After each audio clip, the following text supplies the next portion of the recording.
Bom, a função que a gente parou então foi manter pessoas. Tomem cuidado na hora da prova pelo seguinte, se caísse a seguinte questão: é correto afirmar que o plano de cargos e salários e benefícios contribuem para manter pessoas? A maioria põe correto. Por quê? Sem salário, sem benefício, a gente se mantém? Não. Só que a questão vai estar errada. Por quê? Porque planos de benefícios e salários é recompensar, não é manter. Manter são todos os cuidados que a empresa vai ter com a vida do trabalhador. Então, envolveu a vida do trabalhador, isso é manter pessoas. Então, dentro de manter, a gente tem então quatro subfunções.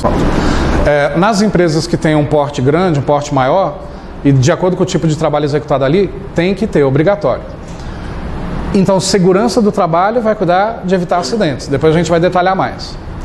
Medicina do trabalho. Obviamente, medicina do trabalho, a gente está falando de um pronto atendimento médico ao trabalhador. Pronto atendimento dentro da própria empresa. Tem empresas, por exemplo, que chegam a ter postinhos de saúde dentro da própria empresa. Ou um consultório, né, para atender aos profissionais que sofrem acidentes ali imediatamente. Esse postinho de atendimento de saúde dentro das empresas pode realizar cirurgias lá dentro, por exemplo? Não. É um primeiro atendimento, é um filtro para ir encaminhar para um hospital, se for o caso. Então, primeiro socorros, colocar uma tala, imobilizar uma fratura, alguma coisa nesse aspecto. Claro que aí não é o engenheiro técnico, aí é o médico, o enfermeiro e o auxiliar de enfermagem do trabalho, que se tornam obrigatórios para as empresas que têm porte grande e dependendo do trabalho que é executado lá dentro. Então, na realidade, a equipe obrigatória, quando se requer isso, são 5 membros no mínimo. O engenheiro e o técnico, o médico, o auxiliar de enfermagem e o enfermeiro. Esses são obrigatórios. Tá, a empresa pode ter um odontólogo do trabalho? Pode. Um psicólogo do trabalho? Pode. Mas isso não é obrigatório. Esses 5 são. E esses 5 compõem uma sigla chamada SESMIT, Serviço Especializado em Segurança e Medicina do Trabalho. Mas nesse exato momento, não se preocupem com as siglas, que daqui a pouco eu vou colocá-las e explicar cada uma delas. As bancas cobram essas siglas. Dentro da matéria Gestão de Pessoas, não cobra a sigla, o significado. Mas ela cria uma questão que tem um contexto e cita a sigla. Por exemplo, de acordo com o SESMIT, não sei o que lá. Se você não souber o que significa, então não responde. Então daqui a pouco a gente vai ver esse vocabulário da segurança do trabalho e da medicina do trabalho. E por último, a QVT, qualidade de vida no trabalho. O que é essa qualidade de vida? É preocupação com o que especificamente do trabalhador? Principalmente com algo chamado estresse. Até os anos 90, o estresse era sinônimo de frescura. Você falasse assim, estou estressado, deixa de ser fresco e volta para o trabalho. Dos anos 90 para cá, o estresse passou a ser reconhecido como uma doença. E é uma doença mesmo, que pode gerar doenças físicas. Daí vem a gastrite, como eu falei, daí vem a úlcera. Do estresse vem o desequilíbrio psicológico, podendo vir a uma esquizofrenia, a uma depressão, toque, transtorno obsessivo compulsivo. Tudo isso pode vir do estresse. Oi? Ansiedade. Né? Do estresse já vem a ansiedade, da ansiedade vem todo esse resto que eu falei. E aí a empresa tem que tratar disso, evitar que isso aconteça. Aí, olha só pegadinhas de prova, que o CESP adora, principalmente. Dessas 4 áreas, a banca pode perguntar quais são aquelas que são mais realizadas pelo RH e quais são aquelas que são mais realizadas por profissionais especializados. Então, por exemplo, higiene do trabalho, que é bem-estar físico e psicológico. Na opinião de vocês, é mais a galera do departamento de RH ou são esses profissionais especializados? Aqui não, aqui é o RH. É o RH. Sabe por quê? É a questão de bater o olho no ambiente, ver se a iluminação, relação com o chefe, relação com o subordinado. O próprio psicólogo da área de RH faz isso. Porque isso é análise de clima organizacional, que é um conceito que a gente vai ver depois, que cai muito em prova também. Análise de clima é o RH. Então, se a banca perguntar, isso daqui é o RH diretamente. Não entram outros profissionais, não. Claro que pode ter um suporte do médico, um suporte do enfermeiro, mas a responsabilidade é do RH. Segurança do trabalho. Na opinião de vocês, é o RH ou é uma galera mais técnica? Aqui tem que ser técnico, né? Aqui entra, como eu falei, o engenheiro, e o técnico do trabalho, que é de nível médio. Há 5 ou 6 anos, no sul do país, uma primeira faculdade particular lançou o nível superior em tecnólogo em segurança do trabalho, que já é considerado nível superior. Só que isso ainda não difundiu no país inteiro. Então, por enquanto, o obrigatório, quando tiver que ter essa área constituída, é o técnico, que é de nível médio. Mas eu acho que daqui a pouco o técnico começa a ser substituído pelo tecnólogo em função da capacitação. Então, aí já é essa área técnica, engenheiro e técnico, com RH dando suporte, mas é engenheiro e técnico. Medicina do trabalho, óbvio. Isso é o RH ou gente técnica? Isso é gente técnica, isso é um médico, isso é um enfermeiro, isso é um auxiliar de enfermagem, assessorado pelo RH, mas obviamente que isso tem que ser técnico. E aí voltamos para o RH, QVT, qualidade de vida no trabalho, aí é o RH. Tudo que a empresa vier a realizar para diminuir o estresse do trabalhador, dá para ser gerenciado pelo psicólogo que trabalha dentro da área de RH, assim como higiene do trabalho. Então aqui é possível pegadinha de prova. Quem é responsável pelo quê dentro, né, dessa atividade de RH, que é manter pessoas. Até aqui tranquilo? Tá. Essa área toda, então, tem alguns objetivos. Quais seriam os objetivos dessa preocupação de manter pessoas? O primeiro objetivo seria, assim, evitar que as pessoas tenham algum desconforto de saúde, que tenham algum problema, que tenham algum acidente, e preservar a vida dessas pessoas. Mas há uma sequência nesses objetivos. O primeiro deles é eliminar as causas das doenças ocupacionais, né, das doenças de trabalho. Se todas essas áreas juntas conseguir eliminar as causas das doenças, você tem a saúde de todo mundo estabelecida, você tem qualidade de vida, você está mantendo pessoas.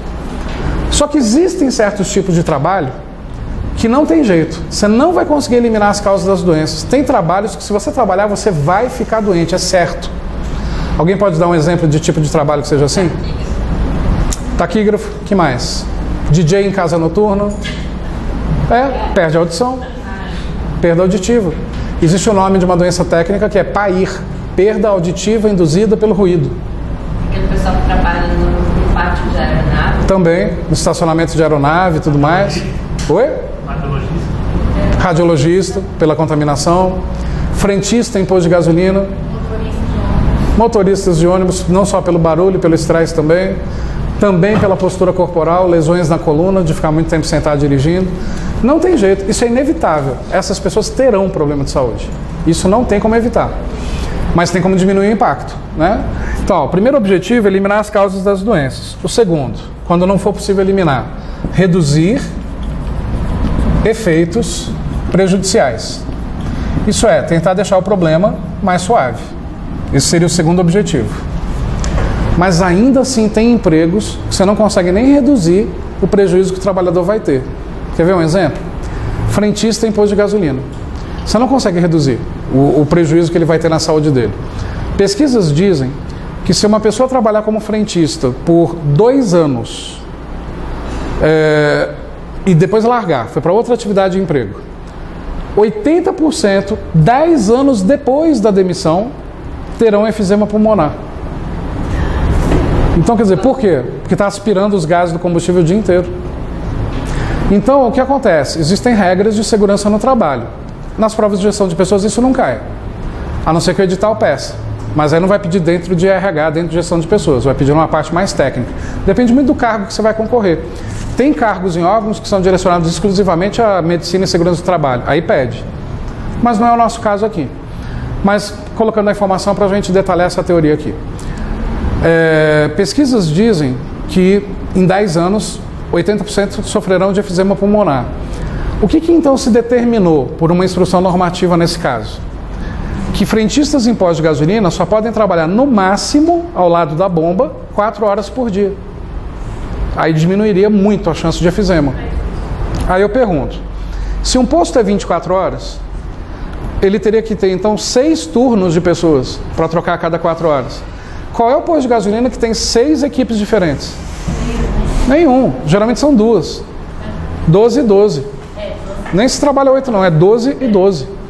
Então, quer dizer, imagina, tu chega às 7 da manhã e fica até às 7 da noite em pé do lado da bomba, respirando aquilo. A galera que trabalha de dia tem uma probabilidade maior de efizema depois no futuro. Porque a galera da noite, geralmente, com o posto sem movimento, eles não ficam perto da bomba. Eles ficam lá embaixo da troca de óleo, tirando cochilo, né? Mas hoje em dia, com as promoções, com não sei o que, fica fila até de madrugada, então, né, o risco é praticamente o mesmo. Então esse é um exemplo de cuidado que deveria ter, que no Brasil não é tão levado a sério, né? Em vários outros empregos peculiares teriam que ter cuidados especiais. Por exemplo, a questão de barulho. Pessoas que trabalham em locais acima de X decibéis, que você não precisa saber, porque isso não vai cair dentro de gestão de pessoas, o número de decibéis. Mas pessoas que trabalham em locais muito barulhentos, só poderiam trabalhar no máximo 2 horas por dia naquele local. Qual é o DJ em casa noturna que só fica 2 horas? Ele começa às 9, 10 da noite e vai até 5, 6 da manhã. Então, quer dizer, não tem jeito. Agora, por exemplo, nesses eventos internacionais, que vem vários DJs, por exemplo, no estacionamento do Mané Garrincha, que de vez em quando faz essas festas, por que tem vários DJs? Troca a cada 2 horas? Para ser mais atrações? Não, para cumprir a lei. Porque esses grandes eventos são fiscalizados. Por quê? Propina. Mas isso não cai em prova, né? Imagina, chega um fiscal num evento desse que está rolando. Ele fala, está tudo errado aqui, pode fechar o evento, pode tirar as pessoas daqui. O que o dono do evento, o gerente do evento vai propor para esse fiscal por uma questão de necessidade?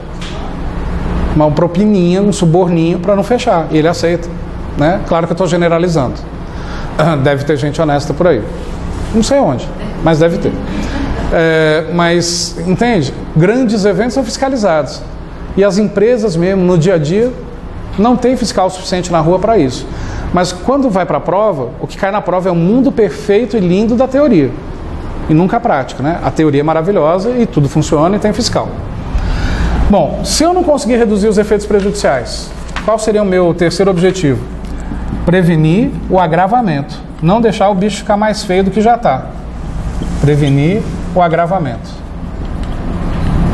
Então, vê se é uma sequência lógica de objetivos. Primeiro eu tento eliminar as causas das doenças. Não conseguir, vou tentar reduzir o prejuízo que o trabalhador vai sofrer. Não conseguir, vou tentar prevenir que fique mais grave do que já está. Não é lógico? Vai tipo ampliando. Só que aí não tem mais ampliação do que isso, porque depois disso é a morte, né? Depois disso é enterrar o trabalhador. Então qual que seria o quarto e último objetivo? Manter a saúde do trabalhador, claro, depois de restabelecido, né? Porque até aqui ele já está quase morrendo. Então, depois de restabelecer o trabalhador, a saúde do trabalhador, manter as condições para que isso não ocorra mais, para que isso não se repita. Então, aqui a gente tem um resumo dos objetivos da função manter pessoas e higiene do trabalho em especial. Tranquilo até aqui? Pode apagar? Dá um tempinho para vocês copiarem aqui, então. Então, agora vamos esmiuçar cada uma delas. Quando a gente fala de higiene do trabalho, é só aquilo que eu expliquei mesmo. Bem-estar físico e psicológico. Né? Gerenciado pelo RH, relação entre as pessoas e a relação da pessoa com o ambiente físico. Se eu falei que a higiene do trabalho envolve a relação da pessoa com o ambiente físico, também envolve princípios de ergonomia. O que é ergonomia? Um de cada vez. Define. Adaptação ao quê? Os utensílios que você usa para trabalhar. Olha só o que você falou, que condiz exatamente com a opinião de donos. Adaptação do trabalhador aos equipamentos. Vem cá. É o corpo do trabalhador que tem que se adaptar aos equipamentos? Ou são os equipamentos que têm que ser adaptáveis ao trabalhador? Só que os donos não pensam nisso. Por exemplo, está aqui uma esteira, um monte de trabalhador apertando parafuso aqui na esteira. Aí eles colocam um trabalhador de 1,60 m e um de 1,90 m. A esteira vai subir por causa de 1,90 m? Não. O que esse de 1,90 m vai ter que fazer? Ficar com a coluna mais arqueada. Aí vem lesões. Isso é princípio de ergonomia. Problemas de ergonomia. Então, não é o trabalhador que tem que se adaptar ao equipamento. Por exemplo, o equipamento está muito apertado para mim. Eu tenho que cortar a parte da minha barriga? Eu tenho que cortar meu braço? Não. Mas o equipamento tem que ser adaptável ao trabalhador. Isso também é higiene do trabalho, porque tem a ver com o ambiente físico. Ok? Agora, de um probleminha de ambiente físico no sentido de ergonomia, pode levar a um problema de saúde. Aí já saiu da higiene do trabalho e foi para onde? para a medicina do trabalho. Então, assim, são 4 áreas dentro do mesmo setor, manter pessoas, mas que não são áreas distintas, elas se misturam o tempo inteiro. Então, assim, eu estou distinguindo em teoria para ficar claro para a hora da prova, mas numa questão prática de prova, elas se misturam, tá? Todo mundo trabalha junto. Mas vamos detalhar um pouco mais essa subfunção de segurança do trabalho. Por quê? Por causa das siglas. Sem essas siglas, você não interpreta as questões. Quais são as siglas mais comuns de segurança do trabalho? A primeira delas que eu já falei, mas vamos colocar todas aqui. As principais eu vou colocar aqui no quadro. Deixa eu colocar primeiro, aí eu explico tudo na sequência. SESMIT, Serviço de Segurança e Medicina do Trabalho. Aí tem o SESMIT, tem o PCMSO, que é o Programa de Controle Médico e Saúde Ocupacional. Aí tem o PPRA, que é o Plano de Prevenção de Riscos Ambientais. O que mais? SESMIT, PCMSO, PPRA. Tem a CIPA, Comissão. Essa acho que é a mais conhecida de todos vocês. Comissão Interna de Prevenção de Acidentes de Trabalho. Tem a CIPAT, que é a Semana Interna de Prevenção de Acidentes.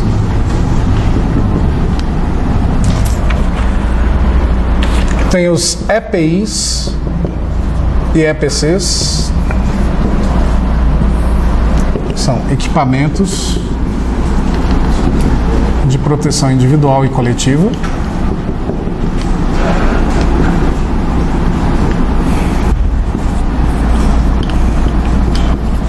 E tem as doenças mais comuns: LER, DORT e PAIR.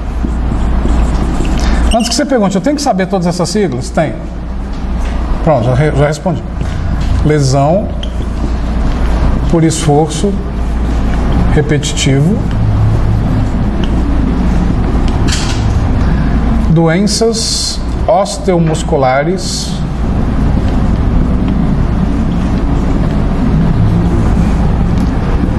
Relacionadas ao trabalho. E perda auditiva induzida pelo ruído. Então essas tem muito mais siglas do que essas, mas essas são as principais. Por que eu não explico todas? A nossa matéria é gestão de pessoas ou é segurança do trabalho? Gestão de pessoas. Dentro do universo de gestão de pessoas, quando esta função manter pessoas cai, são essas as siglas que podem aparecer em prova. Um detalhamento maior teria que ter segurança do trabalho no seu edital. Beleza? Então, explicando cada uma delas. SESMIT. Como eu coloquei aqui, Serviço Especializado em Segurança e Medicina do Trabalho. Então, assim, quando a gente fala em SESMIT, a gente está falando desses profissionais obrigatórios. Talvez para a prova fosse interessante você anotar aí ao lado quem são esses 5 profissionais, para não esquecer. Engenheiro e técnico, aí médico, enfermeiro e auxiliar de enfermagem. A banca pode perguntar e colocar um outro profissional que tem a ver com manter pessoas, mas não sendo um desses 5? Pode. Então, se ela citar psicólogo do trabalho, não faz parte disso, obrigatoriamente. Então, é engenheiro e técnico, médico, enfermeiro e auxiliar de enfermagem. Beleza? PCMSO. O que vem a ser o PCMSO? Programa de Controle Médico e Saúde Ocupacional é o seguinte. Obviamente, se é um programa de controle médico, isso não é feito pelo engenheiro, é feito pelo médico do trabalho. é colocar no papel o planejamento para o ano todo de o que vai ser feito em relação à saúde do trabalhador. Por exemplo, não tem empresas e órgãos públicos que fazem campanha de vacinação para os filhos dos servidores? Isso tem que ter uma data, porque tem que ter um planejamento, vai ter que ter um orçamento. Então a gente põe isso no PCMSO. O PCMSO é anual. De repente a gente vai fazer uma campanha de prevenção da hipertensão arterial com os trabalhadores. Vai ser colocado no PCMSO. Um programa de prevenção do diabetes, PCMSO. Só que não é só isso, não é só o que a área de medicina do trabalho vai criar que vai ser colocado aqui. Aqui também é colocado os exames obrigatórios por lei. Quais são os exames médicos obrigatórios por lei? Admissional e demissional. Que mais? Tem o periódico, que é uma vez por ano. Tem outros? Ou acabou? A maioria de vocês, assim como eu, está acostumado mal e mal com esses três: admissional, demissional e periódico. Eu vou ser honesto, nenhuma empresa que eu trabalhei me exigiu periódico. Só foi o admissional e o demissional. E como é que é o exame admissional e demissional nesse país? Você está vivo? Tô. Pode trabalhar. Está admitido. E o demissional? Você está bem? Tô. Coração está batendo? Tá. Pode ser demitido então. Sabe que... Oi? Teve alguma doença no trabalho? Teve alguma doença? Aconteceu alguma coisa? Se perguntar, né? Sabe que impressão que me passa? Que o médico do trabalho é aquele cara que foi fazer medicina e passou colando. Colou em todas as provas, aí foi virar médico do trabalho. Porque a maioria já tem cara de incompetente. Você não pode julgar ninguém pela aparência. Mas você olha pra cara do médico do trabalho, não tem cara de médico, cara. Você concorda que quando você vai no médico, você imagina alguém pelo menos de Dr. House para... Tem cara de médico, né? Grey's Anatomy, sei lá. Cara, não tem. Essas pessoas não têm cara de médico. Vendo que preconceito? Não, tô brincando. Tem profissionais sérios que fazem um bom exame admissional e demissional. Tem gente que te vira do avesso para admissional e demissional. Mas sabe de quem é a culpa? Não são dos médicos, não. É da exigência das próprias empresas. Tem empresas que já chegam para o médico e falam assim: só quero um examezão basicão, tal, e vou te pagar 30 para cada exame. E o cara aceita, né? Então, assim, admissional é um dos obrigatórios, demissional também, e o periódico, que é uma vez por ano. Qual é o outro que é obrigatório? Quando você muda de função, é obrigatório por lei ter outro exame médico. Esse eu nunca fiz. Já fui promovido em várias empresas, nunca me pediram. Por que ele é obrigatório? Porque você poderia depois, no futuro, alegar que aquele problema de saúde que você tem foi por causa da mudança de função. Que se não tivesse mudado a função, você não teria aquele problema de saúde. E arranca uma indenização gorda da empresa. E o último exame obrigatório, que esse eu acho que ninguém deve ter feito aqui na sala, acho que nem no país, é o exame de afastamento por mais de 30 dias. Você se afasta mais de 30 dias, na volta tem que fazer o exame. Todo mundo já fez, quando se afastou por mais de 30 dias, por problema de saúde. Que aí realmente a empresa faz para ver se você está restabelecido. Mas quer ver um exame de mais de 30 dias de afastamento, que eu acho que quase ou ninguém fez? Quando a gente vai sair de férias, e vamos tirar os 30 dias de férias, a gente não faz aquela jogada das férias começarem a contar a partir da segunda-feira, para não perder o final de semana? Só que o último dia que eu fui foi qual? Sexta. Eu fui sábado e domingo? Não. As férias começam a contar a partir da segunda. Quando eu volto com quantos dias de afastamento? 32. Teria que ter o exame. E não fazem. Né? Só fazem por uma questão de retorno de saúde. Bom, de qualquer forma, o que cai na prova é a teoria. Se a banca perguntar quais são os exames obrigatórios do PCMSO, são esses: admissional, demissional, periódico, afastamento com mais de 30 dias e mudança de função. Wendel, qual é a probabilidade da banca perguntar quais são os exames obrigatórios do PCMSO? Quase zero, mas depende do órgão. Por exemplo, numa prova como TST, que tinha direito do trabalho no edital, pode perguntar ou não? Pode, porque se torna multidisciplinar. Se você vier a fazer um TRT qualquer, vai abrir um monte de TRT em várias regiões em Brasília, pode cair ou não? Pode. MPU, vago. STJ, vago. STM, nunca. Então, quer dizer, aí é a malícia de você identificar para qual banca que você está, para qual prova que você está estudando, para ver se isso ou aquilo você deve focar mais atenção ou alguma atenção, né? Outra sigla, CIPA, PPRA, Plano de Prevenção de Riscos Ambientais. Dica: enquanto o PCMSO é o planejamento anual da área médica, o PPRA é o planejamento anual da área de engenharia, que também tem que colocar para o ano inteiro o que ela pretende fazer. Ó, plano de prevenção de riscos ambientais. O que o engenheiro vai colocar nesse plano? Quais equipamentos passarão por alguma manutenção nesse ano? Como que vai ser essa manutenção? Vai colocar ali também aonde colocar a fita antiderrapante, aonde pintar novamente o corrimão da escada. Tem cores certas para os equipamentos de segurança. Lembra de já ter pego algum edital? Hemocentro, por exemplo, foi uma prova recente, que tinha lá códigos e símbolos de segurança no trabalho no edital? É esse PPRA que vai determinar o que fazer para cumprir esses códigos e símbolos. Então, se tem códigos e símbolos no edital, pode associar diretamente com o PPRA, com essa área de segurança e medicina do trabalho dentro de gestão de pessoas. Então, PPRA é o plano anual da área de engenharia. PCMSO é o plano anual da área médica. CIPA, Comissão Interna de Prevenção de Acidentes no Trabalho. Aí são os próprios trabalhadores. Essa comissão, óbvio que não é montada de forma espontânea. É obrigatório por lei para essas empresas de porte maior. Aonde? Geralmente são 28 membros, mas essa regra pode ser quebrada se a empresa tiver poucos funcionários. Aí você vai falar assim, mas Wendel, empresa com poucos funcionários não estão isentas de ter essa área profissionalmente constituída? Depende do trabalho executado lá dentro. Hemocentro, que foi um concurso recente. O Hemocentro tem uma CIPA, mas não é de 28. Porque se colocar 28 do Hemocentro na CIPA, no prédio matriz do Hemocentro já está quase acabando com todos os funcionários. Tem pouca gente. Então a CIPA lá é mais reduzida, mas tem que ter, porque pô, o que o Hemocentro manipula diariamente? Sangue, plasma, órgãos. Então tem que ter uma área de segurança e medicina do trabalho, mesmo tendo pouco funcionário. Geralmente a CIPA são 28 membros, 14 escolhidos pela cúpula da empresa, 14 eleitos entre os colegas de trabalho.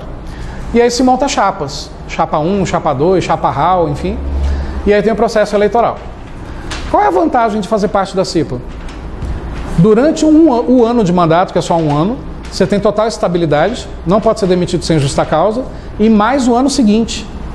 Então, na realidade, fazendo parte da CIPA, você tem o quê? 2 anos, no mínimo, de estabilidade. Na prática, a CIPA se tornou cabide de pré-sindicalista. Então, quer dizer, sindicalistas entram primeiro na CIPA, aprende, vai para o sindicato, vai para o partido político, se candidata, se torna presidente da República, né? E aí vai. Então, assim, na prática é mais político do que qualquer outra coisa. Mas na prova, extremamente técnico, os profissionais são treinados em segurança do trabalho para multiplicar esses conhecimentos entre os colegas. E fazendo leva e trás de informações entre os colegas e a cúpula e os colegas, somente no tocante do assunto segurança do trabalho. Então é uma galera que trabalha diretamente com o engenheiro, porque a CIPA levanta problemas, passa para o engenheiro pensa nas soluções, libera o orçamento com a cúpula, vai, faz, executa, e o RH dando suporte. Outra sigla, CIPAT, Semana Interna de Prevenção de Acidentes no Trabalho. Obrigatório por lei, as empresas que precisam ter essa área profissionalmente constituída têm que dedicar uma semana do ano ao assunto. Palestras, workshops, vídeos, cartilhas, livros, manuais. É comum, o que as grandes empresas fazem? Convidam as organizações do Sistema S, SESI, Senai, SESC, e fazem uma ação global na empresa naquela semana. Então faz um monte de evento legal também, com teatro, com não sei o que, para ficar atrativo. Mas sempre como tema o assunto segurança do trabalho, evitar acidentes de trabalho. Outras 2 siglas comuns de prova, EPI e EPC. EPI, Equipamento de Proteção Individual, e EPC, Equipamento de Proteção Coletivo. Qual que é a diferença entre os dois? A própria palavra já se define. O equipamento de proteção individual a gente usa no próprio corpo. Luva, máscara, touca, avental. Equipamento de proteção coletiva, todo mundo usa ao mesmo tempo. Um corrimão de escada, é um EPC. Um elevador de segurança para só ser utilizado numa situação de emergência, é um EPC. Uma porta antifogo, é um EPC. Isso é fácil. Aí vamos dificultar? Questão do CESP. É correto afirmar que os EPIs podem ser vendidos ao trabalhador. Correto. Pode. Existe uma única possibilidade, mas se existe uma única possibilidade, pode. Vamos lá.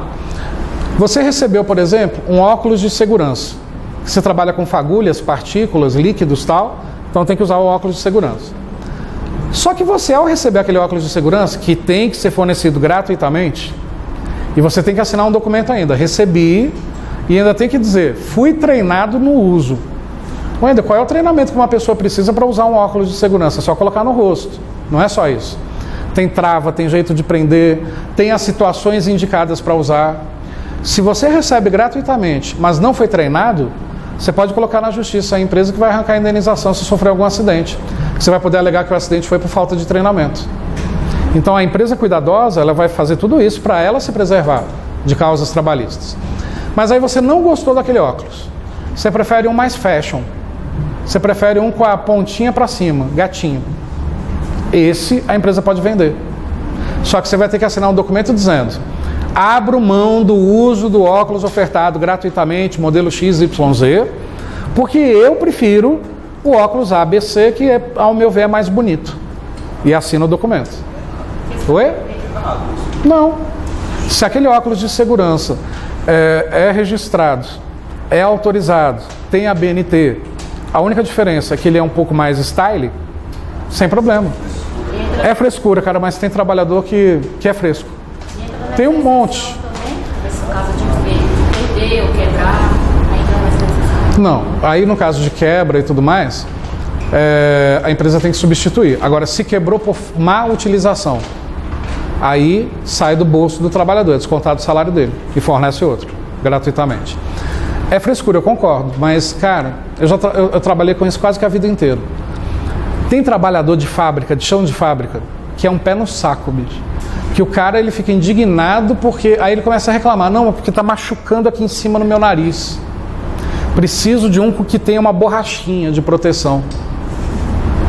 Você não imagina o quanto que é insuportável trabalhar nessa área.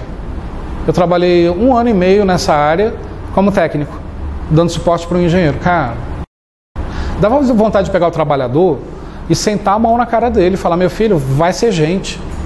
Mas por quê? É aquele perfil de trabalhador que não é tão incomum quanto você imagina, quanto vocês imaginam. Que ele entra na fábrica para trabalhar como operário já pensando em o que provocar para forçar a demissão, o que fazer para provocar acidente para ele ficar de atestado, e que provoca acidente de propósito. Se eu fosse colocar no percentual, são 30 em cada 100 que são assim. 30% dos trabalhadores são assim. E aí você tem que fazer o que com eles? Demitir. Só que como é que você contrata a gente de novo, se a mão de obra nessa área é escassa? Não achem vocês que a mão de obra operacional está cheia de gente assim no Brasil hoje, não. Não está. Sabe por quê? Por incrível que pareça, culpa do governo Lula que pensou no trabalhador. Esse tipo de trabalhador se emancipou financeiramente. Conseguiu um financiamento para ter a casinha dele, minha casa, minha dívida. Recebe bolsa família, recebe bolsa não sei o quê. Então ele não trabalha mais por qualquer dinheiro. Ele não tem mais a agonia, preciso do trabalho, senão eu morro de fome. Porque de fome ele não morre. Isso faz com que ele se torne o quê? Chato. É paradoxal o que eu estou falando e dói no coração, porque não devia ser assim. Mas no Brasil é. É complicado. Então assim, a empresa pode ter uma lojinha para vender? Pode. Mas você vai ter que assinar um documento dizendo que abriu mão do uso daquele que foi ofertado gratuitamente. Porque senão, você põe na justiça alegando: a empresa não me deu, me vendeu. E aí a indenização ganha. Entendeu? Mas é frescura mesmo. Então assim, se cair em prova, pode vender? Se tem uma situação que é permitido, pode. Agora vamos mudar a questão. Os EPIs devem ser vendidos ao trabalhador? Não, devem ser ofertados gratuitamente. Pode vender nessa exceção. Aí eu estou falando de uma exceção. Beleza? Oi? E outra coisa, isso que é vendido, que o cara quer um mais style. Tá, o desejo dele é que seja mais estiloso o óculos, mas ele tem que ser padronizado pela BNT, regularizado nos órgãos de segurança, ele tem que funcionar. Tem que ser funcional. Pode ser mais bonitinho, mais confortável, mas tem que ser funcional. Então não é pela beleza que a empresa vai vender. Você pode querer por causa da beleza, mas a empresa vai te fornecer porque é funcional. Porque se não for, mais um motivo para o trabalhador colocar a empresa na justiça. Me vendeu ou me deu um óculos de segurança que não protege nada. Indenização. Quer ver outra coisa ridícula que as empresas fazem? Vocês já passaram em frente a obras que tem uma placa enorme: esta obra está há 223 dias sem acidente. De repente você passa lá em frente, voltou para o zero de novo. Começou a contagem. Por quê? Porque ocorreu algum acidente. Por que as empresas contabilizam a quantidade de dias? Olha a burrice que eu acho do empresário mas porque ele cede ao trabalhador, porque ele é refém do trabalhador. Se estabelece uma premiação. Se a gente bater o recorde de dias sem acidente, tem uma graninha a mais para cada um. O que o trabalhador faz para receber dinheiro o tempo todo? Bateu o recorde, provoca um acidente de propósito no dia seguinte para a contagem começar do zero de novo, porque senão não tem mais premiação. É a cultura do Brasil. Entendeu? Então, por exemplo, começou a contar a partir de hoje. No 30º dia ocorreu um acidente. Aí você estabelece um mínimo. Se nós conseguirmos ficar no mínimo 150 dias sem acidente, vai ter premiação. Beleza, 151 dias sem acidente, paga a premiação. Aí provoca um acidente para começar do zero de novo. Porque aí qual é o recorde? 151. Então agora tem que ficar no mínimo 152. E assim vai. Mas é burrice da empresa também. A empresa poderia estabelecer um outro critério. Tem o recorde a ser batido. Se o recorde for mantido, mensalmente tem mais um agrado, mais uma cesta básica. Faz alguma coisa assim. Quem diz que o trabalhador quer cesta básica? Quer não, cara. O trabalhador não quer cesta básica, o trabalhador quer dinheiro. Entendeu? E não é pouco, porque se for pouco ele não faz. Ele quer muito.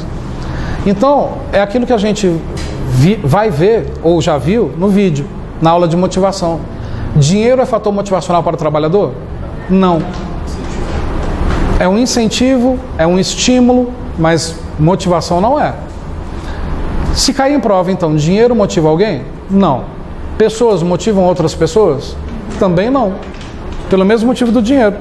O dinheiro não é externo? As pessoas também são. Se as pessoas são externas, assim como o dinheiro, elas falam para nos estimular.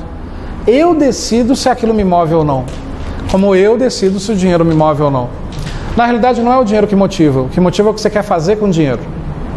Se eu conseguisse de graça o que o dinheiro me dá, eu trabalharia? Não, ninguém trabalharia. Entende? Mas voltando. Outras siglas então, as 3 doenças mais comuns também em siglas. LER, lesão por esforço repetitivo.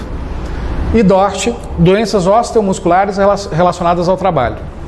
Qual que é a diferença de uma para outra? Tem livros de administração que falam que é sinônimo. Mas não é.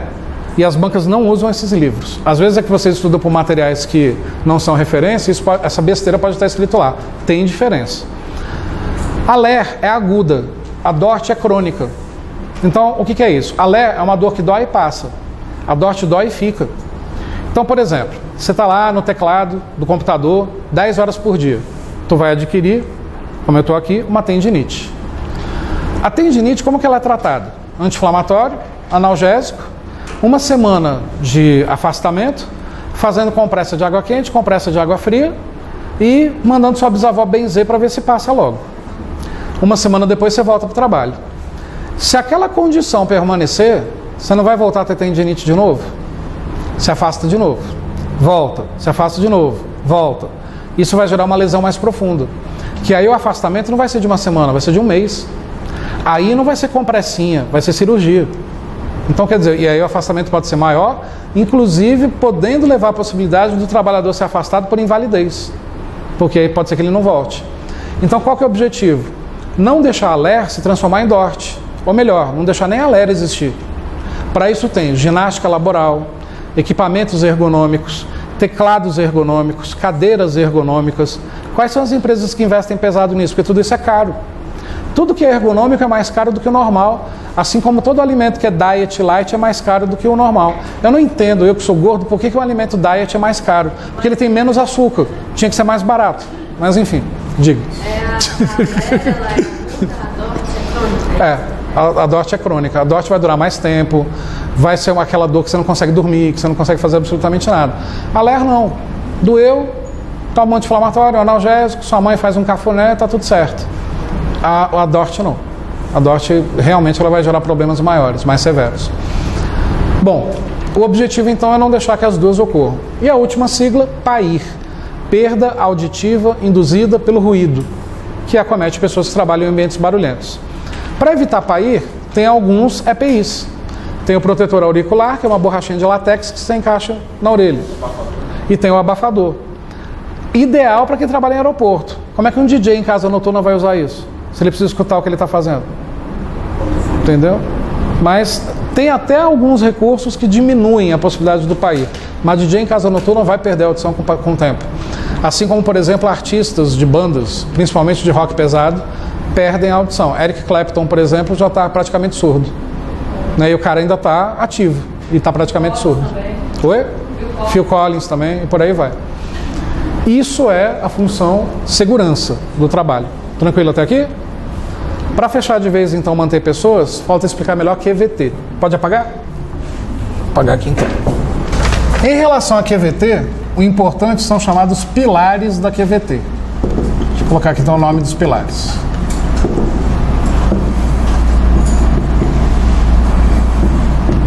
Saúde e esporte.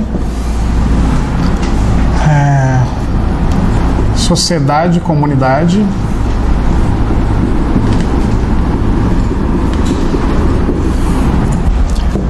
Bens e posses. Cultura e lazer.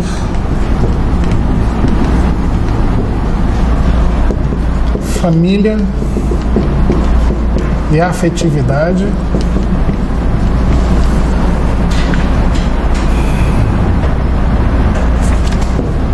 Carreira e vocação.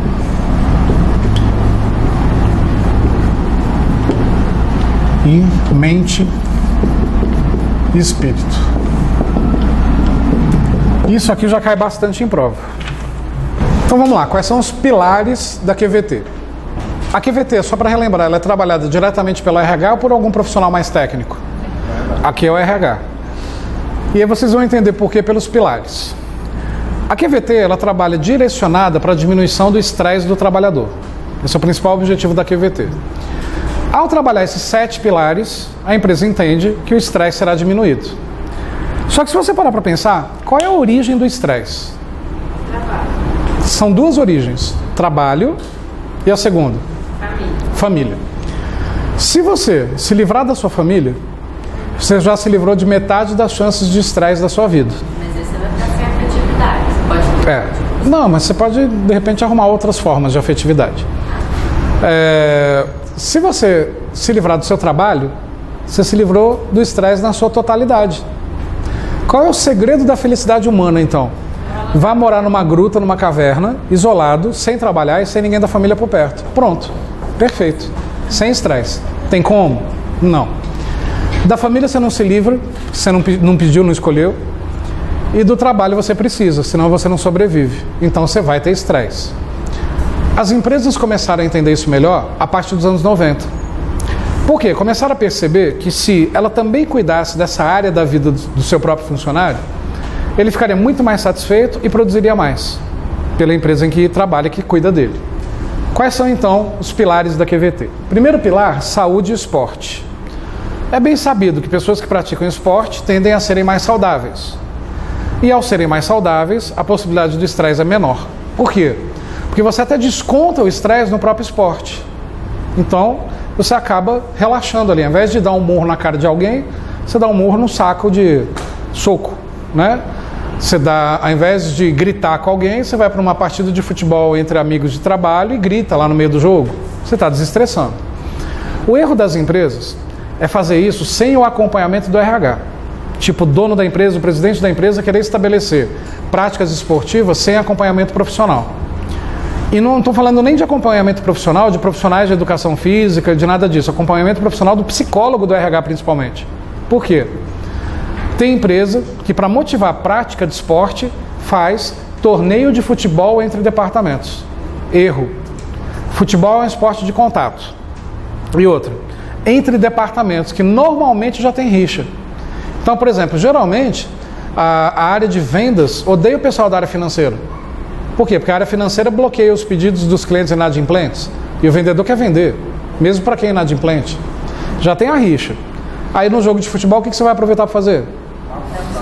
Quebrar o joelho daquela pessoa que bloqueou o pedido do seu cliente semana passada. Então, quer dizer, não é recomendado esportes coletivos. É melhor esportes individuais. Exemplo, corrida. Motivar a corrida entre funcionários. Você até pode fazer algo coletivo na corrida, como uma troca de bastão, passa a ideia do espírito de equipe. É legal.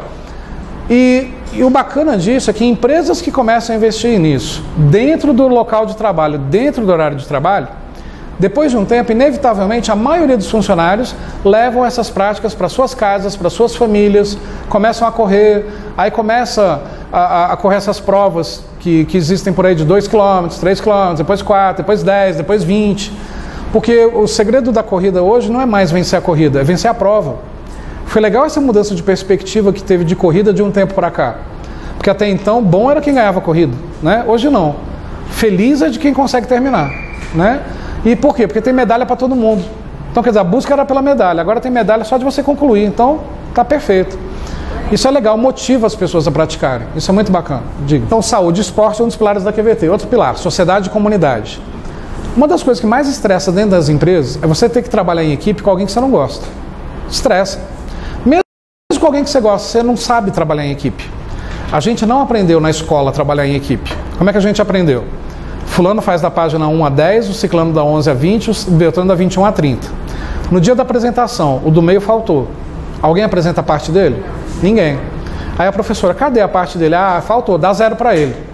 Mas ninguém apresenta. Você trabalha em equipe? Isso é grupo, não é equipe.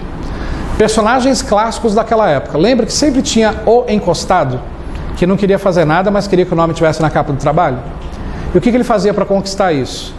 Ele cedia a casa dele para fazer o trabalho em grupo à tarde e mandava a mãe fazer o lanche. Pronto, comprou a vaga, né? Lembra daquele outro personagem clássico? O líder nato. Aquele que só manda, mas não faz nada? Pior que as ideias dessa pessoa geralmente são as melhores mesmo. Mas a forma arrogante que aquele membro do grupo manda, você não quer executar. Não, o chefe. É, o chefe. Terceiro personagem clássico, que é o apelido de o formiguinha. É aquele que só trabalha. É aquele que passa limpo. Faz os cartazes de papel pardo, que eu sou dessa época, não sou nem da época do Data Show. Na minha época era papel pardo colado com durex no quadro. Então ele é que passava limpo e tudo mais. Mas no dia da apresentação ele, pelo amor de Deus, não deixa eu apresentar não, porque eu não sei falar em público. Esse era eu. Oi? Esse era eu. Era eu também, por incrível que pareça. Vamos para os dias de hoje, nas empresas. Não são os mesmos personagens? O encostado, o líder, o chefe nato, o formiguinha, são os mesmos. É difícil trabalhar em equipe. O que a empresa pode fazer? Porque o trabalho em equipe bem feito diminui o estresse, você divide a carga. O que a empresa pode fazer para favorecer isso? Trabalho em sociedade e comunidade. Por exemplo, você não pode obrigar as pessoas a participarem, mas você pode criar uma situação que as pessoas se sintam obrigadas. Tipo, quinta-feira depois do almoço, já tem uma van na porta da empresa, onde o RH vai direcionar as pessoas para a van, porque a gente vai visitar o lar dos velhinhos. Ninguém é obrigado a ir, mas tem como não ir? Você não tem desculpa, você acabou de voltar do almoço para continuar a trabalhar. Só que o RH não é simplesmente visitar e soltar os funcionários lá, não. O RH tem que ter ido antecipadamente e já pensado nos eventos que ocorrerão ali. Brincadeiras de roda misturando com os velhinhos, mas com um objetivo lúdico, de criar trabalho em equipe e tudo mais. Cara, por mais fria que uma pessoa seja, é impossível, depois de 1 hora lá dentro, você não se sensibilizar com alguma coisa. É impossível. Aí, você quer realmente sensibilizar as pessoas, não leva no asilo não, leva no orfanato. Aí você vai ver gente chorando, né? Porque, gente, eu não sei se alguém de vocês aqui na sala costuma visitar orfanatos. Eu fazia muito isso no passado, hoje eu vou mais para ou deficiente mental ou velhinhos. Por quê? Porque eu comecei a me irritar ao perceber que as crianças ali do orfanato provocam situações para te sensibilizar. Eles são expertos em chantagem emocional. Gruda na tua perna, como se fosse um cachorrinho ali querendo grudar, e não solta. E, tio, me leva para casa, pelo amor de Deus, tio. Oh meu Deus, é isso que você fala mesmo. Você olha ali na, oh meu Deus do céu, tal, vem cá. Molequinho de 3 anos grudado na tua perna. Ele já é treinado, filho da mãe, para fazer isso. Já tem treinamento para isso, para sensibilizar mesmo. Mas tem, cara, eles são treinados, tem um exército ali de treinamento para isso. Enfim, tô brincando, é um lugar que, pô, uma vez na vida todo mundo tinha que visitar, sabe? Para entender outras realidades, entender outras vidas. Você leva as pessoas da empresa para isso, mas não para por aí. Voltou da visita. Aí na semana seguinte, a empresa poderia, o RH, por exemplo, poderia motivar uma campanha de arrecadação de cobertor para aquele abrigo que foi visitado. O que você está fazendo com isso? Trabalho em equipe. Daí, para transformar em trabalho em equipe para a empresa, é um pulo, sem estresse. Então esse é outro pilar. Terceiro pilar, bens e posses. É um dos mais estressantes. Tem empresas que concedem certos benefícios melhores para quem é acima na hierarquia e benefícios não tão bons para quem é abaixo. Em várias empresas que eu trabalhei, eu sempre vi esse benefício de, por exemplo, a empresa conceder um carrão, zero, para quem é gerente, para quem é gestor. Para quem é supervisor, também é um carro zero, mas mais humilde. Por exemplo, numa empresa que eu já trabalhei, quem era gerente na época recebia um Vectra. Quem era supervisor recebia um Celta. O problema é que de supervisor para gerente é o próximo passo. Só que de Celta para Vectra não é o próximo passo. Entende? É desproporcional. Isso gerava o que nos supervisores? Inveja. Rixa e inveja. O que aconteceu? Que eu vi isso acontecer na minha frente numa consultoria. O supervisor estava tão indignado de não ser promovido por causa do carro, que ele queria o carro, o que ele fez? Foi numa concessionária e financiou um Vectra 0 km. Só que ele não tinha salário suficiente para honrar o financiamento. 3 meses depois, não conseguiu pagar a PA que ele devia do filho. Foi preso. E por que ele foi preso? Porque não tinha dinheiro para PA. Mas por que ele não tinha dinheiro para PA? Porque foi comprar a porcaria do carro para se sentir gerente. Burro, né? Entre aspas. Porque o dono da empresa virava nas reuniões para os supervisores: vocês não querem um Vectra 0 km não? Então vamos trabalhar, porque senão não vai ganhar o carro. O erro era do dono, de criar uma cultura organizacional focada em bens. Não. O bem, a posse, tem que ser uma consequência de um resultado e não um objetivo. Mas o dono fez errado. Nada externo motiva para a teoria na hora da prova. Mas sim, para os exemplos aqui, pode motivar a questão do carro? Não é o carro que motiva, porque ele é externo. O que te motiva é o status de ter o carro. Status é uma das necessidades de Maslow, na hierarquia de Maslow. O status te motiva, não o carro. Mas o carro é o símbolo do status, né? Bom, outro pilar então que tem que ser bem trabalhado pelo RH, cultura e lazer. A gente sabe que pessoas que têm mais acesso ao lazer e cultura tendem a ser menos estressadas. A leitura de um bom livro desestressa. Escutar uma boa música desestressa. Aí tem empresas, por exemplo, que colocam música ambiente, né? Uma música baixinha que todo mundo escute e tal. Cara, não adianta você colocar uma música ambiente e ser Pablo Vittar cantando.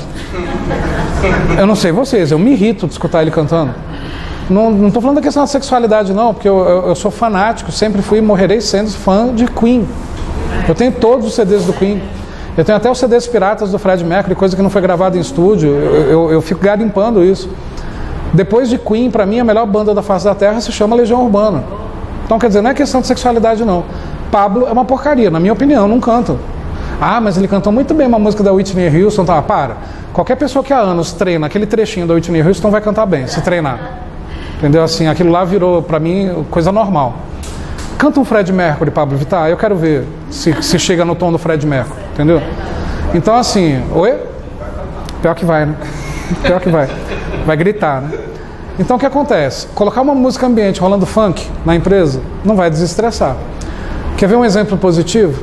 A Bancorbras, empresa de consórcios e turismo e tal, há alguns anos ela fez uma campanha. Como é que eu fiquei sabendo da campanha? Eu sempre, dos artistas que eu gosto, eu fico procurando, ou pelo menos ficava procurando, quando que vai ter show em Brasília.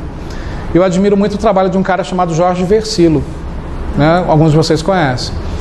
O Jorge Versilo, ele canta igual o Djavan, eu acho melhor que o Djavan, inclusive, porque o Djavan são umas músicas sem sentido, né? Açaí, Guardiã, Zoom de Besouro, um imã. Branca é a tez da manhã. Eu não consigo entender o que o Djavan fala, né? O Jorge Versilo eu consigo entender. Tem nexo. Aí eu tava procurando. Aí, Jorge Versilo, em Brasília, uma nota pequenininha, R$20. Falei, não, isso não é em Brasília, Distrito Federal. Deve ter outra cidade chamada Brasília em algum outro lugar do país, né? E era aqui mesmo. E era num hotel, no salão de um hotel que era bem pequeno, lá no Blue Tree. Pô, comprei rapidinho. Só tinha 50 vagas à venda. O teatro tem lugar para 300. Quando eu fui, todo mundo com camisa da Bancorbras. Eu achei estranho. Aí eu perguntei, ué, por que tá todo mundo com camisa da Bancorbras? Não, nós somos funcionários da Bancorbras. Eu falei, ué? Não, que foi o seguinte. A Bancorbras estabeleceu uma competição em Brasília, que se a Bancorbras inteira atingisse a meta até outubro, teria um show com algum artista da MPB de uma lista de vários que eles puderam escolher em dezembro. Olha que legal. E eles bateram a meta em outubro. Só que eles tinham que escolher o artista previamente, né? Por causa da agenda dos artistas. E na época escolheram o Jorge Vercillo. Em outubro, bateram a meta, o Jorge Vercillo veio fazer o show só para os funcionários da Bancobras. Como sobraram 50 cadeiras nesse teatro, aí colocaram a venda por um valor simbólico. Então, aí eu fui. O que aconteceu depois do show? O show acabou umas 11 e pouco, meia-noite, e o Jorge Vercillo foi receber cada pessoa que quisesse conversar com ele no camarim. Tirar foto, dar autógrafo. Ele naturalmente faz isso. Só que o Jorge Vercillo entrou no camarim 11h30, meia-noite, e saiu às 5 da manhã. Por quê?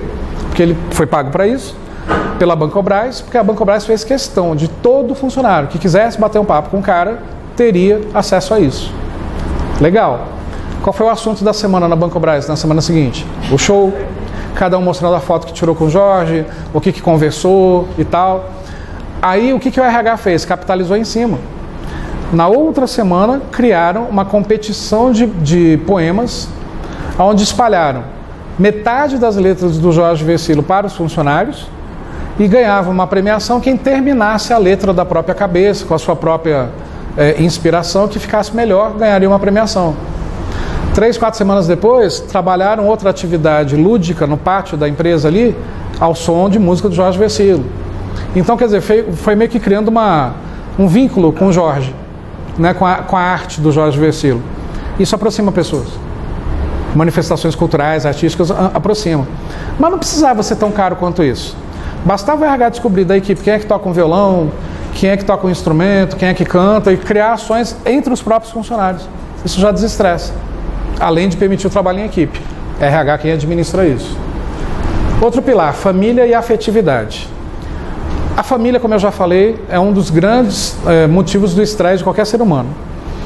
Eu não sei na opinião de vocês, na minha opinião, família e trabalho não se misturam. Não tem que misturar. E se for para misturar, tem que ser com muito critério e cuidado. Então o que acontece? Trazer a família para o ambiente de trabalho pode gerar um estresse que você não tinha. Só que a área de RH interpreta diferente. Olha o que a área de RH pensa, como é coerente também. Se nós trouxermos a sua família para o local que você trabalha, será que a sua família, entendendo o seu trabalho, não te estressaria menos? Tem essa coerência também, né? Mas é o que eu quero dizer. Eu acho que as empresas não têm que se meter na vida familiar dos seus trabalhadores. Mas o RH atento, percebendo que a sua família atrapalha no seu trabalho, o RH tem que te chamar e junto com você elaborar estratégias para fazer a família impactar menos. Se os dois juntos, RH e trabalhador, acharem que convidar a família um dia para vir trabalhar com você, para conhecer o seu trabalho, pode funcionar, faça, mas foi em comum acordo. Não. Geralmente o RH elabora a ideia sozinho, convida a sua família sozinho, aí começa a fazer eventos de confraternização, onde tudo você tem que levar a família.